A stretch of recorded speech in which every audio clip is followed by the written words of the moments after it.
तो फाइनली जो अभी हमने बोला उस सब को समराइज कर देते हैं. In the above case, third equation is combination of first two equations. Third equation is combination of first two equations.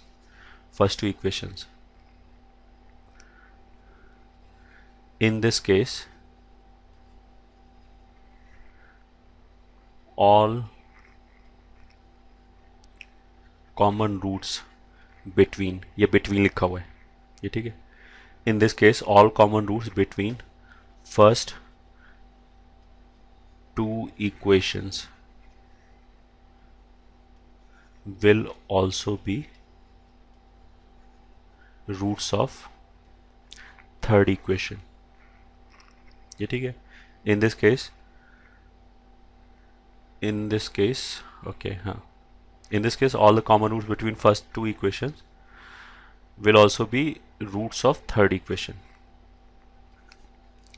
And ऐसे लिख दिया, चलो कोई नहीं. And any root which satisfy exactly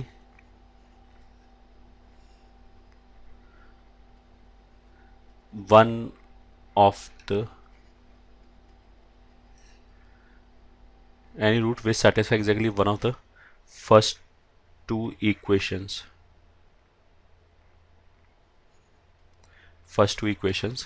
equations will not be the root of third equation. ये ठीक है. जो पहले दोनों को सेटिस्फाई कर रहा होगा वही तीसरे में आएगा.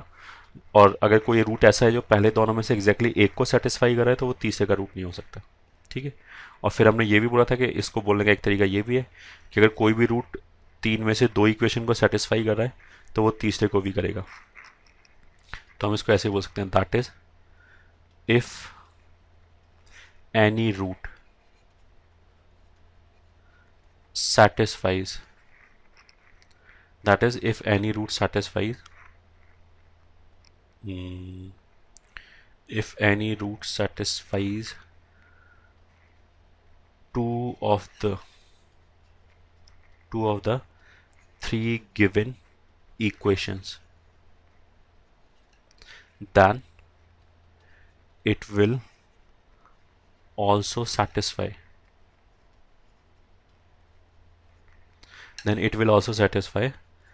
the remaining third equation. जो तीन में से दो इक्वेशन को सेटिस्फाई कर रहा है वो बची हुई तीसरे इक्वेशन को भी पक्का सेटिस्फाई करेगा. ठीक है. Okay, that's it.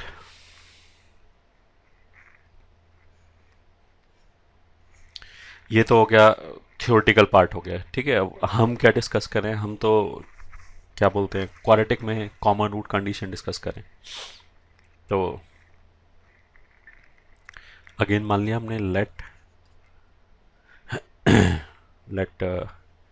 a1x square plus b1x plus c1 is equal to 0 has roots alpha comma beta. इसको फर्स्ट इक्वेशन बोल दी. And a2x square plus b2x plus c2 is equal to 0 has roots has से alpha comma gamma. ठीक है. Common root condition की बात चल रही है. तो मान लिया पहले दोनों के बीच में एक रूट कॉमन है, दैट इज अल्फा. तो alpha is the common root. ये ठीक है. अब हमने बोला कि now consider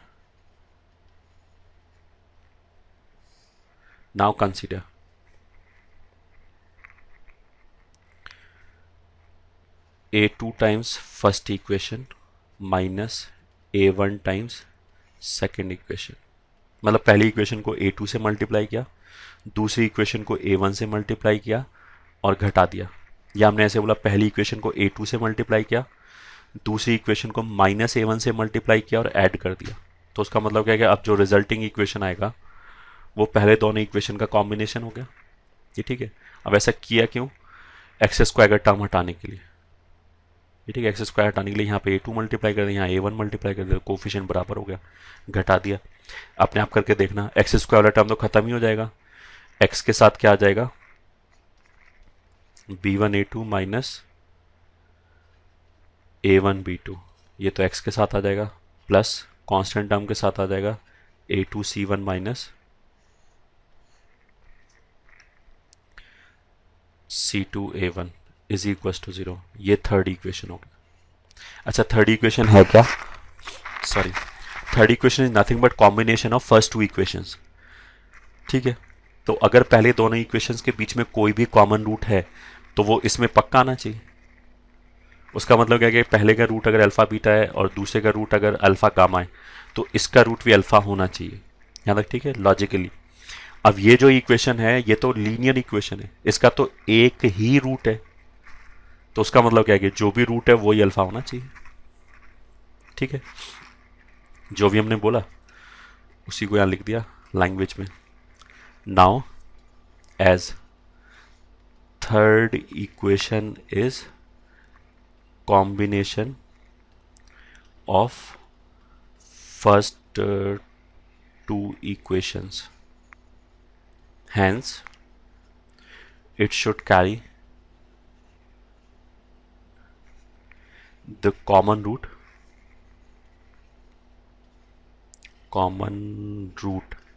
between first two equations। ये ठीक है, it should carry the common root between first two equation, but it is linear, hence will have only one root। This implies this root should be alpha, that is common root। ठीक है, तो अगर ये अगर third equation में common root आना चाहिए और थर्ड इक्वेशन का एक ही रूट है तो वही रूट अल्फा होना चाहिए। तो यहाँ से अब कॉमन रूट कैसे निकालेंगे? जो ये वाला टर्म है उसको उधर ले जाओ और इससे डिवाइड कर दिया तो x निकल आएगा, वही रूट हो गया। तो A2C1 उधर ले गए तो ये आ जाएगा। This implies common root between first two equation should be alpha is equals to, इसको उधर ले गए तो ये टर्म पहले आ जाएगा C2A1 माइनस A2C1, और जब इससे डिवाइड किया इससे तो B1A2 upon B1A2 minus B2A1, तो ये तो हो गया कॉमन रूट। ये ठीक है। अच्छा, ये कॉमन रूट हो गया अगर एग्जिस्ट करता है पहले दोनों के बीच में तो।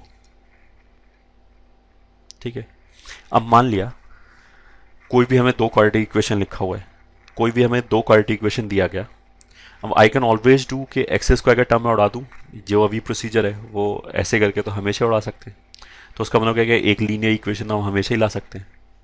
ठीक है, अब उसका मतलब तो ये नहीं है कि कोई भी दुनिया में कोई भी दो क्वाड्रेटिक इक्वेशन उठाओ उसके बीच में कॉमन रूट हो जाएगा, ऐसा तो है नहीं। ये तो हमने यहाँ पे ये बोला कि अगर हमें पहले से पता है कि इसी इक्वेशन और इसी इक्वेशन के बीच में कॉमन रूट है तब तो वो कॉमन रूट ऐसे निकाल सकते हैं। कैसे निकाल सकते हैं?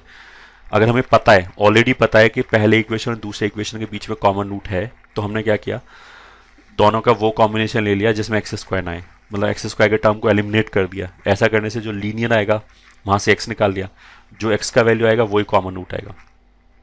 ठीक है, अब अगर मान लिया हमें दो क्वाड्रेटिक इक्वेशन दे दिया जाए और पूछा जाए कि बताओ इनमें कॉमन रूट है या नहीं है, ठीक है, तो अब मेरे को पता नहीं कॉमन रूट है या नहीं है, तो उसका मतलब इसको मैं कॉमन रूट तो नहीं बोल सकता जब तक मैं चेक ना करूं। अब चेक कैसे करेंगे?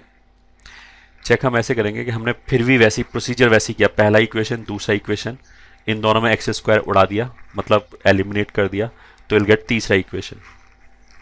तीसरे इक्वेशन से जो एक्स का वैल्यू आया वो कॉमन रूट हो भी सकता है, नहीं भी हो सकता। वो कॉमन रूट कब होगा? जब पहले दोनों के बीच में कॉमन रूट है। और वो कॉमन रूट कब नहीं होगा? जब पहले दोनों के बीच में कॉमन रूट नहीं है। तो ये पता कैसे लगेगा? चेक करने का बहुत सिंपल तरीका है। अभी जो हमने बोला पहला इक्वेशन दूसरा इक्वेशन तीसरा इक्वेशन, तो third equation is nothing but combination of first two. ठीक है, तो जो तीसरे इक्वेशन वाला रूट है, मतलब ये वाला जो वैल्यू आया, उसको उठा के हमने फर्स्ट इक्वेशन में रखा। देखा क्यों रख के देखा? ये चेक करने के लिए कि ये जो रूट आया है वो पहले को सेटिस्फाई कर रहा है या नहीं कर रहा है। अगर मान लिया वो पहले इक्वेशन को सेटिस्फाई कर जाए, तो इस बात का मतलब क्या है कि जो तीसरे इक्वेशन का रूट है वो पहले इक्वेशन का भी रूट है। तो थोड़ी देर पहले हमने ये स्टेटमेंट दिया था कि अगर तीनों में से कोई भी दो इक्वेशन के बीच में कॉमन रूट आ जाए तो वो रूट तीसरे इक्वेशन का रूट होना ही चाहिए।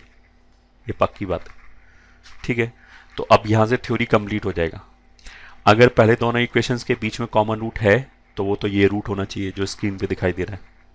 अगर पहले दो इक्वेशंस के बीच में कॉमन रूट है या नहीं है ये हमें चेक करना है, तो हमने इसको उठा के फर्स्ट इक्वेशन में रख दिया। ठीक है, या इसको हम ऐसे बोल सकते हैं कि अगर कॉमन रूट है तो ये फर्स्ट इक्वेशन को पक्का सेटिस्फाई करना चाहिए, तभी कॉमन रूट हो सकता है। तो इसको हमने क्या किया? Substitute in equation one. Equation one में सब्स्टिट्यूट कर दिया। इक्वेशन वन क्या है?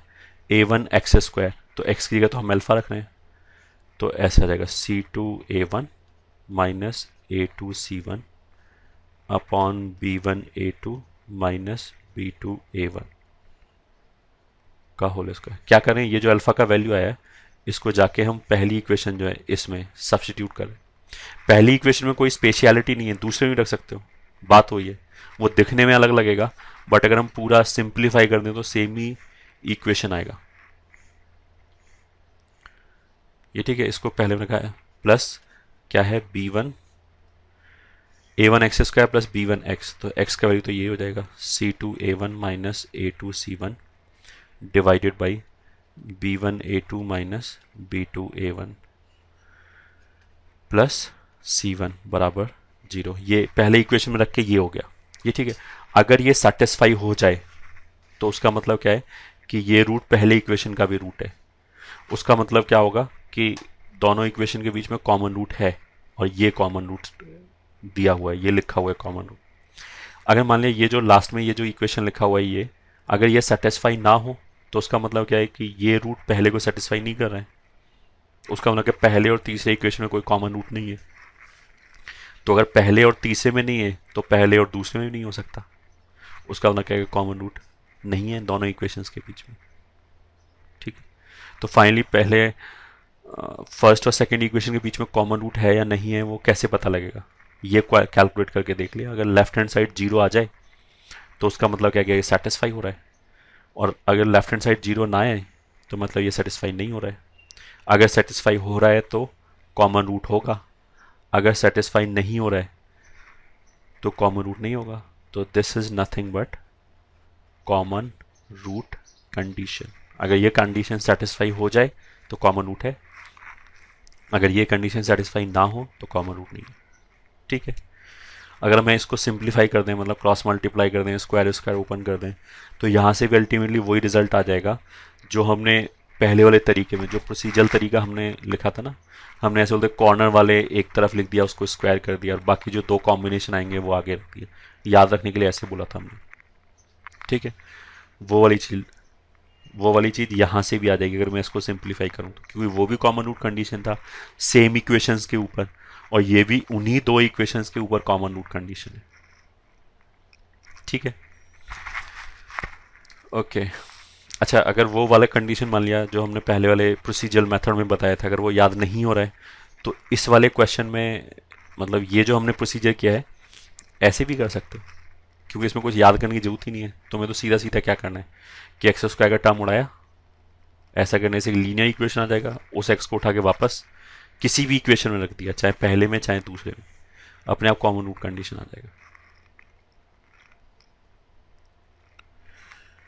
ठीक है, एक दो एग्जाम्पल कर लेते हैं।